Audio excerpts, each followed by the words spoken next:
I played in a tournament with a Joltik box that played no Miraidons. Let me explain. I constructed this build of Joltik Box with the intent of being able to utilize Precious Trolley to set up on turn 1, and Joltik onto 2 attackers, while also getting a tool down onto Genesect immediately to lock my opponent's ace-specs right off the bat. Normally Joltik Box struggles with Raging Bolt, but with Trolley to be able to set up 2 Terapagos turn 1, going second with Joltik, suddenly it becomes very difficult for Raging Bolt to deal with us, as we can just spam Crown Opal and block almost everything they can throw at us. We still play the 2 hands to be able to win the game fast against decks like Polt and Guardy, and have Pika for the ability to dish out 300 damage relatively safely with its Resolute Heart ability. So for the most part, aside from Trolley and Terapagos, this is a pretty standard Joltik Box deck. However, we have one other inclusion that helps a lot for setting up checkmate scenarios, which is Magneton.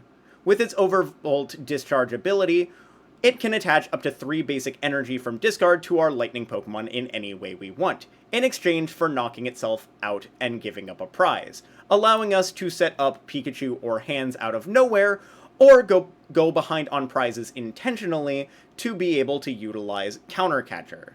This also allows us to run this 50 HP Magnemite with Magnetic Charge, which can be a third Jolting Charge-esque attack in a pinch.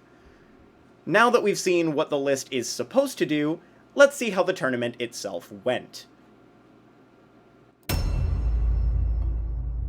Round 1, we were up against Poltlass. Our opponent won the coin flip and chose to go first for whatever reason, so we use a Pokegear and hit no supporters, which means we need to start the game with no Arven. But we do have an Ultra Ball to grab Joltik to set up onto hands, which all in all is totally workable. We misplay by not putting an energy onto Mew. I should have put a Grass onto Mew in that case, which does allow them to get a Polt into play turn 2, but they don't find a way out of the active, so never punished, I guess. We take a 2-prize KO on the Snorunt with Iron Hands, and then they swing into us, KOing our Joltik and putting 200 on our hands. So we go grab Clefairy for the ability to copy their Phantom Dive for a 3-prize turn, thin out a Latias from our deck, draw into Crispin off Fez, and take a juicy 3-prize turn, KOing Polt plus Snorunt. Our opponent is unable to respond, so we are just able to use Iron Hands for the last KO for game, putting us at 1-0 so far.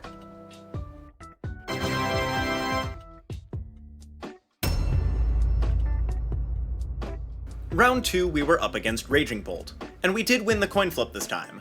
We started with Precious Trolley in hand, so things are looking good.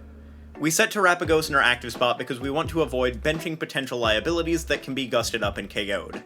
However, this turned out to be a misplay because we prized Latias EX and our second Terapagos, which made it where we couldn't get into Joltik to set up Terapagos. We decided to instead grab Fez as our 5th bench Pokemon to give us some draw if they KO'd our Terapagos. Little did we know, benching both Genesect and Fez baited them into playing their Prime Catcher early before it could get locked by Genesect. So they KO'd Fez and we got the chance to set up onto Terapagos with Crispin and spam Crown Opal for the rest of the game, KOing threats to our game plan like Slitherwing and Baby Raging Bolt before they could do any real damage. Then continued to spam Crown Opal and finished the game with Topaz Bolt, putting us up to 2-0.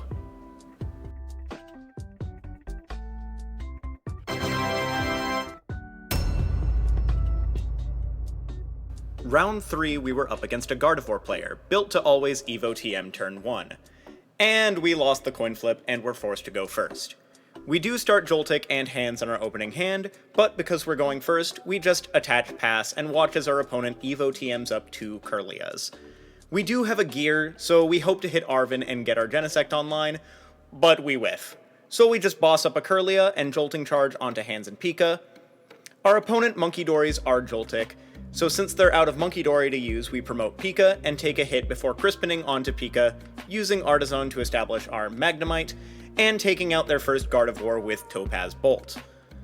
They establish second Gardevoir, Monkey Dory our Pika for knockout, and we promote Genesect to let it get KO'd, putting them down to 2 remaining prizes. Although it looks bad, it's not over yet, as their active Gardevoir does have damage on it. So if we can find Magneton and second Pika off of Iono, we can knock it out. And we whiff. So let's just skip ahead to where we lose the game, putting us at 2-1.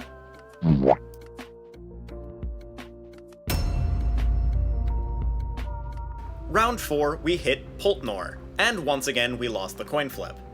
And once again, our opponent chooses to go first for whatever reason. We finally start with an Arven, so we Arven for Rescue Board and Precious Trolley and set up our board. We Jolting charge 3 onto an Iron Hands and 1 onto our Mew, but 2 Lightning Energy are prized, so we'll need to keep that in mind for the rest of the game. Our opponent pops Duskull onto hands to set up for a Pult KO, and Gus the other hands to try and buy themselves a turn. But as we have Arven in hand, we just grab Future Booster Energy Capsule to retreat, and take 2 with Amp on their Hawlucha. They Iono us and KO our hands, leaving us in a bit of an awkward spot as we learn that our Lillie's Clefairy is prized. So we grab Fez, Mew for 2, Fez for 3, and then Pokegear into Crispin to be able to swing with Genome Hacking, putting us just 120 damage away from winning the game. Our opponent doesn't find Dusknoir for game, so they just pass, allowing us to swing for game. But as long as they didn't win on this turn, we should have had game with Bloodmoon Ursaluna, so we'll take it, I guess. 3-1 now, baby!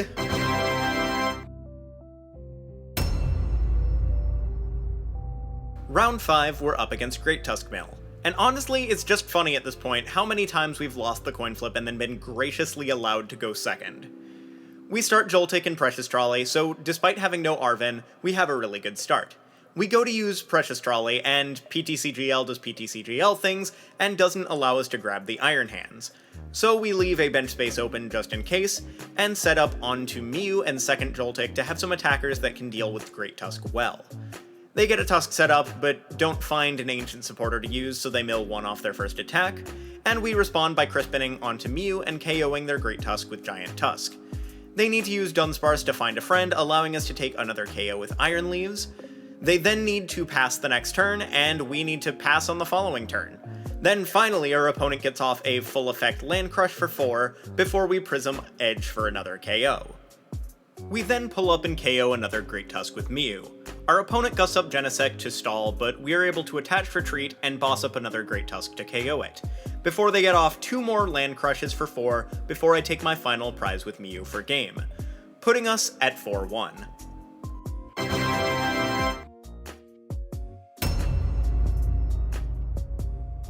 Round 6 was a rough one.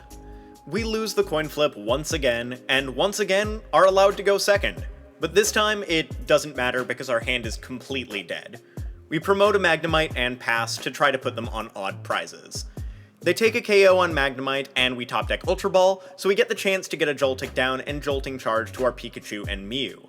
They KO our Joltik and we respond with a KO on their Raging Bolt with Topaz Bolt. They then respond with a KO on Pika with Slitherwing, preventing us from being able to utilize Fez. We whiff Iono off Pokegear, so things aren't looking great, but we swing with Iron Leaves to KO the Slither, and just need to pray that they don't have Sada or Crispin. And they had Crispin. So we took a quick L here, 4-2, 1 round left.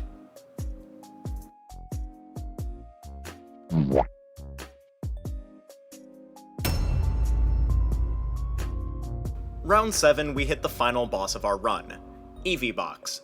We lost the coin flip, but their deck wants to go first and mine wants to go second, so that's fine for us.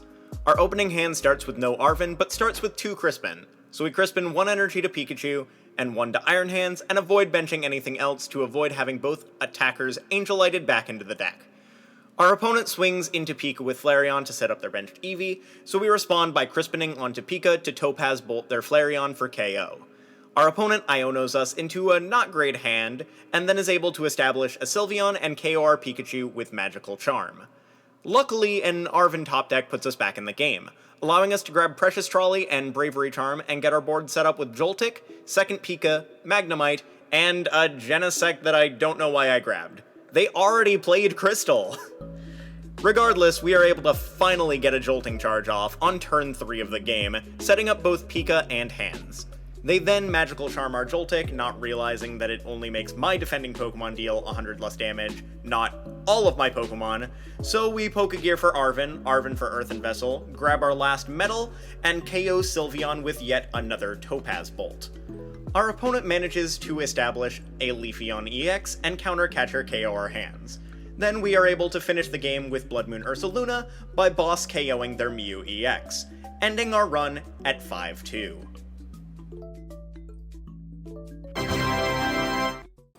So there you have it. We ended the run at 5-2, putting us in top 16 of 128 players.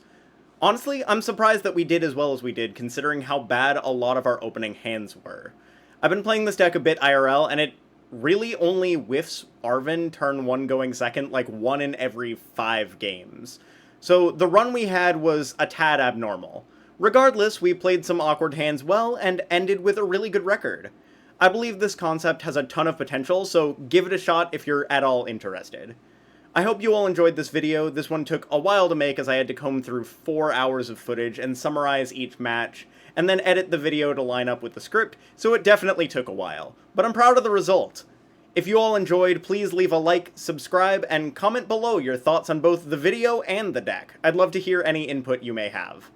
Thank you for watching, and as always, catch y'all later.